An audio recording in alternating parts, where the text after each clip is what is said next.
everyone. Thanks for being here. First off, apologies to those of you who have already seen this presentation in its various forms, although at this point I think you only have yourselves to blame. For those of you who are seeing this for the first time, and hopefully there's a few of you here, our presentation today is on a methodological toolkit for measuring the impacts of public funding on open source software. But first off, just a brief word to who we are.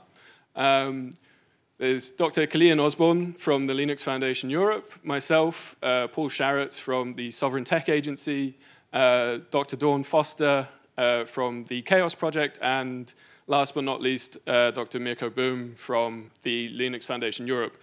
I realize I'm the only one without a PhD. That's kind of troubling, but okay.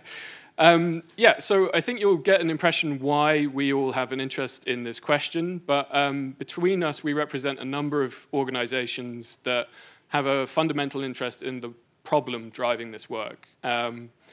And I just want to give you a bit of an overview of what we're going to try and do in the next 30 minutes. So I'll kick off with the background and guiding questions, should be fairly self-explanatory, clues in the title. And then the prior work that's informed our approach, and then Cailean and Mirko will cover the fundamentals of the toolkit itself, and then finally Dawn will cover the next steps and share with you some exciting chaos-related developments off the back of this work. And hopefully we'll have some time for a bit of Q&A as well. So what motivates this research? So there's obviously a broad consensus that funding is important for sustaining the development and maintenance of open source software. But what are the different types of impacts of different types of funding? So while the private sector remains the largest funder of open source, the public sector has supported it since the very early days of the web at CERN, primarily through research grants. And in recent years, as seen in the work of our organizations, public funding for OSS has grown, along with interest in its impact. And in this presentation, we outline a taxonomy of these impacts, social, economic, and technological, examining both direct effects on projects and indirect effects on the broad ecosystem. But why does this matter? Well, ultimately, we think that if we can meaningfully measure the impacts of both public funding on open source, then we can inform strategies that are beneficial both to open source and society at large. And this ties in, I think, with a bit of the earlier discussion we had from Jutta Horstmann on kind of the importance of open source for digital sovereignty to some degree. I'm just going to hand over to Cailean in the next couple of slides, who's going to highlight the work of one of the projects that's been funding a lot of open source software development, which is the next generation internet. Yes, thank you. So it's really important to stress that this is not just a theoretical question for us. We are practitioners and data scientists involved or employed by various open source funders. So Mirko and myself are partners in the NGI Commons Consortium. And what we're trying to do there is measure the multiplier effects of funding by the Next Generation Internet Fund since 2019 on not just open source and digital commons, but also the societal benefits and economic benefits from this funding. So just to give you a snapshot into what NGI is, if you've never heard of it, since 2019, it's funded over 1,200 projects with a budget of close to 200 million euros. It's really important to stress that it's not just one fund, but it's kind of like a family of funds. With various different approaches to cascade funding. And they fund projects from operating systems such as the open source smartphone operating system to package managers, app stores like F-Droid, all the way to social media platforms like Mastodon. If you can go to the next slide. And so we're working on this with our partners from the NGI Commons, including Martel, Open Future, Open Forum Europe, and CNRS in France. Great, and now just to briefly talk about the Sovereign Tech Fund, which is a part of the organization that I work for. So the Sovereign Tech Fund was established by the Ministry for Economic Affairs and Climate Change in Germany with the mission to strengthen the resilience, security, and sustainability of critical open source software. And since about 2022, the SDF has allocated 23.5 million to a number of different projects. We've also now got a newly expanded scope. So what was once a fund is now part of a broader agency, operating with an annual budget of 19 million euros. And we basically operate by direct contracts with maintainers and contributors. So we essentially pay them to do work on the projects they support. And alongside the fund, we've now developed the Sovereign Tech Resilience Program, which is broadly a sort of cybersecurity and bug bounty program. And we are also working on the Fellowship Initiative, which is basically ensuring that dedicated maintainers have secure income for long-term work on their projects. An example of the kind of funding objectives we have, well, we want to improve software security, support critical open source maintenance, and enhance infrastructure resilience. To give you a quick overview of the projects that we've supported so far, this is just a handful, but we've got PHP, Log4j, Fortran, Python Package Index, and OpenJS. And this covers a wide range of work, from improving security pipelines to bolstering infrastructure and increasing usability across ecosystems. So just a sense of our different sort of goals, really, for this work and what you might want to measure and expect to see. Before we continue with the Toolkit fundamentals, I just want to sort of sketch a little bit of the prior work that's happened. So there's obviously a lot of nuance around this question. And our work has definitely been informed by Nadia Ekbal and Johan Lineker, who have sketched how funding supports OSS maintenance, but it doesn't necessarily solve all the problems that communities face, and can obviously even create a further set of problems. All this is to say that there are a number of emerging funding approaches, but we face limited understanding of the actual impacts and their relative effectiveness and drawbacks. The following work has highlighted different ways to conceptualize open source ecosystems and how models and metrics can help us better understand them and the impact of funding. So I want to particularly highlight the work of Sofia Vargas, and you can look up her paper, or a review of valuation models and their application to open source models. Really recommend that. That was really instrumental in identifying a number of key challenges. So the need for consistent demand and usage metrics, for instance, difficulties in quantifying non-code contributions, and the force multiplier effect. I also want to flag Giulia Fioroli's work. She advocates for a more kind of social model of open source, focusing on the people who consume, contribute, and maintain it, rather than just the kind of legal and technical aspects. So this much more nuanced understanding of open source as a sort of ecosystem, the interaction between the artifact of the code, but also the people that support and maintain it. And lastly, obviously, also the chaos community health metrics, which Dawn is an expert on and has really contributed the kind of foundation for our approach to understanding this problem. Before we dip into the toolkit, I just want to flag, obviously, as Cailean was saying, we're practitioners. We're not academics or pure researchers, but we do recognize that there is a need for a model in this space.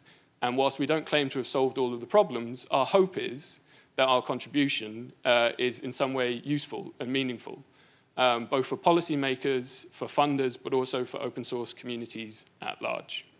And with that, I'll hand over to Cailean. Thank you, Paul. So really the challenge is to develop models that may not always be right, but are certainly useful. There we go. And so I want to start by saying this toolkit sketches out various challenges and methodological best practices, but also, I guess, worst practices.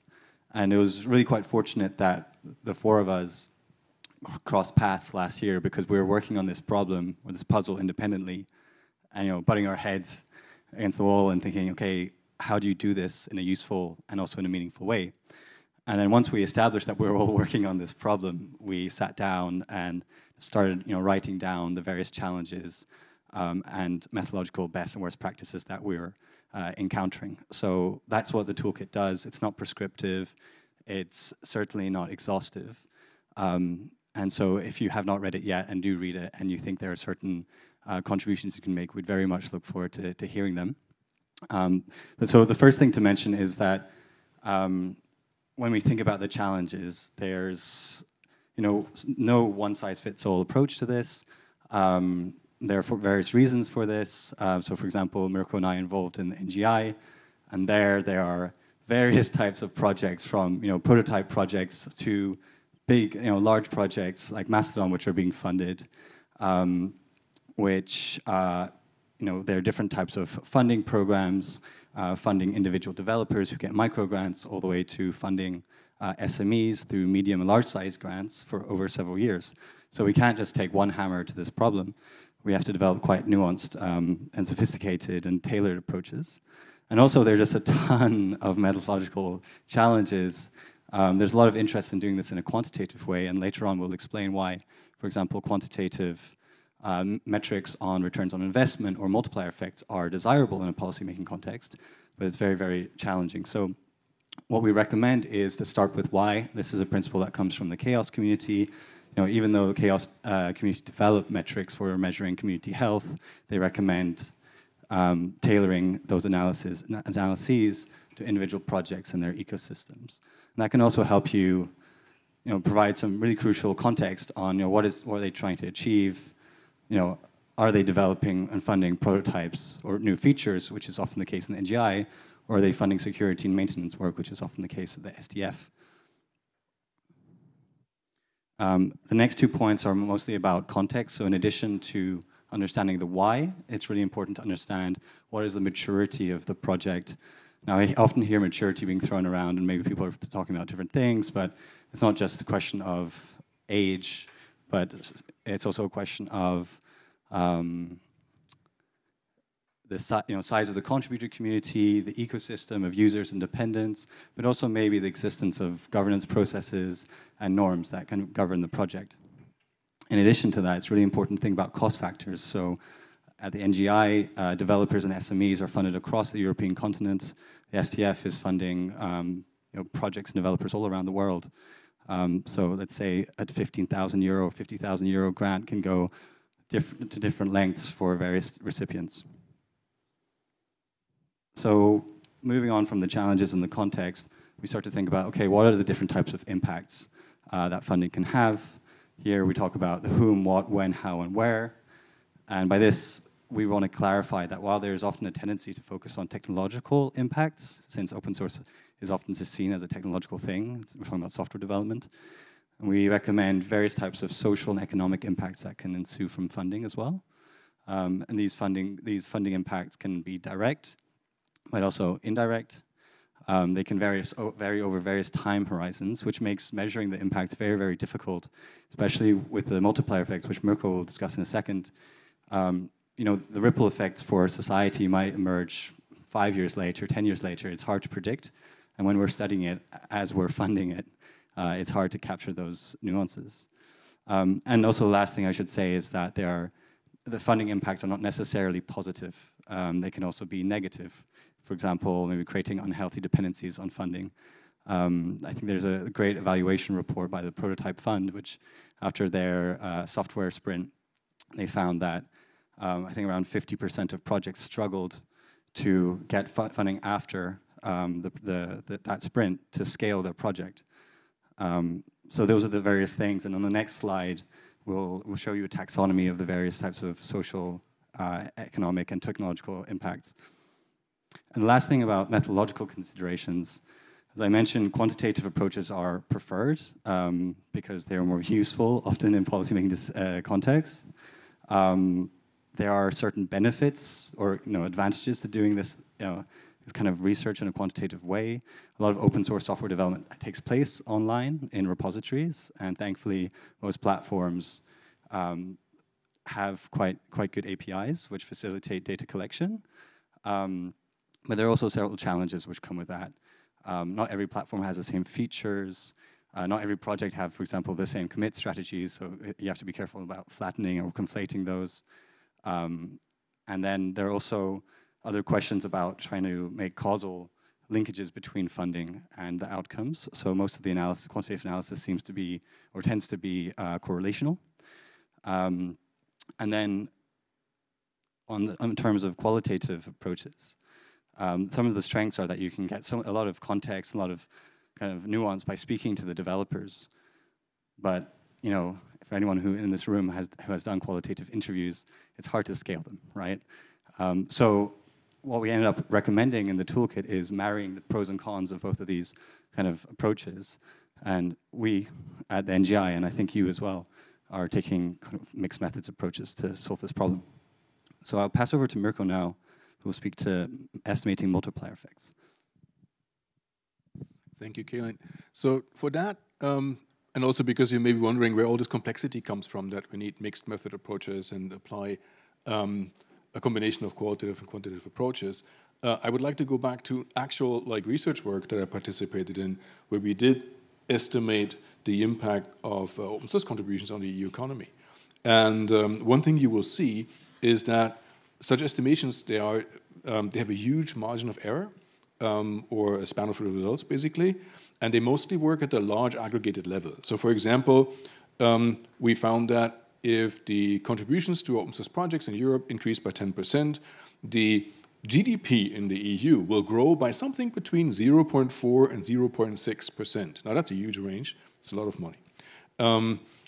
Or 10% more contributions would lead to 600 additional startups in the EU economy in 1 year.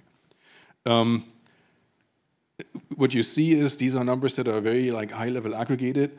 The benefits to the open source community greatly outweigh the costs. We know that, but it's very difficult to say exactly.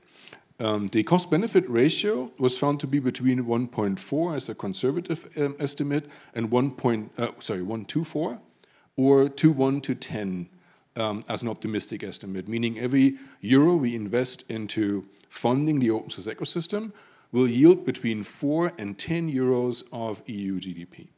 The main problem with that is that it's very difficult to say, what will happen if I invest this amount of money exactly into this project? What will happen to this project? As I said, the estimations are at an aggregated level, like what happens in average. Projects can fail for other reasons. They can also succeed for other reasons. And there are time lags involved. You invest today, and the outputs are measurable maybe 1 or 2 years down the road. We go forward. Also, this means that you can't just look at the economics. The direct economic impact of funding in open source projects is usually that you can pay for extra work. But there's also the question, do we educate people? Knowing that, for example, the skill gap is one of the biggest challenges we have. Making people invest their time in working on open source projects is a way to create capacity and expertise. And I think that if you look at social rates of return, the question that you're asking would be something like, what happens if we would educate all our children exclusively on free and open source software? And then if you ask the question this way, you would realize, oh, there's a lot of potential here, and it's very, very difficult to quantify because you don't know what the young minds would make of the knowledge that they're gaining this way. Yeah, so if we go forward. You can break down the impacts between internal and so project level and external. Since I think we're mostly out of time, right? So I wouldn't go through all of them, but I would like to say that it's important to understand that impacts can be positive or negative, and this depends a lot on the dynamics in the open source ecosystem.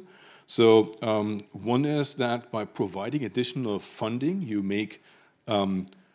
basically make social exchanges into market transactions, and this changes the motivation of people. The price of zero has a very special role in our society.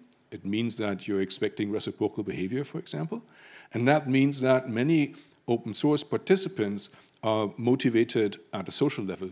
And if you fund them, you actually you pay them for something, and therefore disrupt their motivation. And this encourages free riding, like saying, somebody else could do this paid work, it's not what I'm here for. And then you're losing an open source contributor, and that's not what you want. And this may mean that at the project level, you may have a positive impact because you're paying for work, But at the ecosystem level, you're reducing overall contributions to the open source ecosystem. And that's something that is really important to understand. Yeah, and I think here I passed it on. Thank you.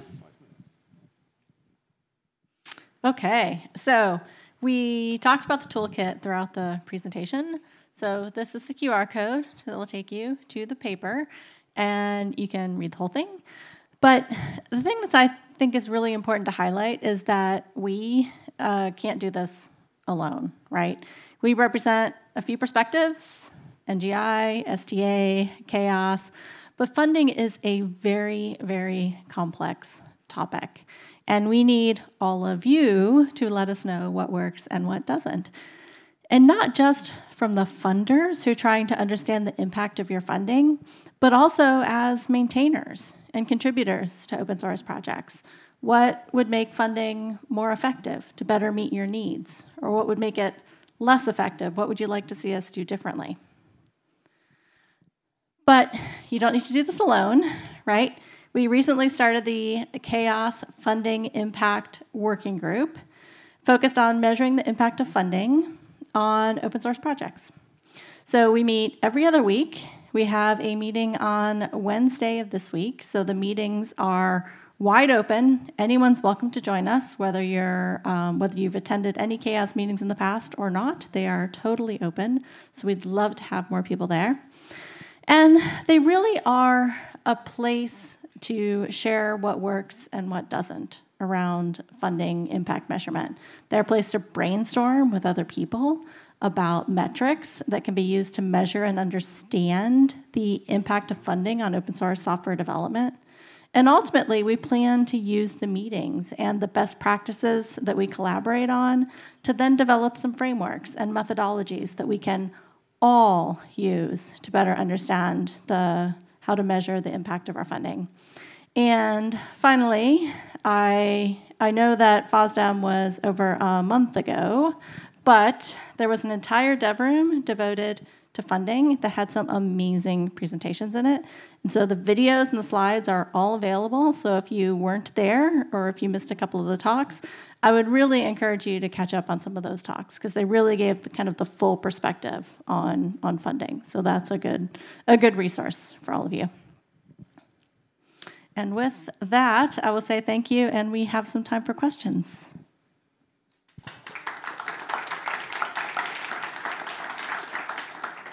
Thank you for the talk.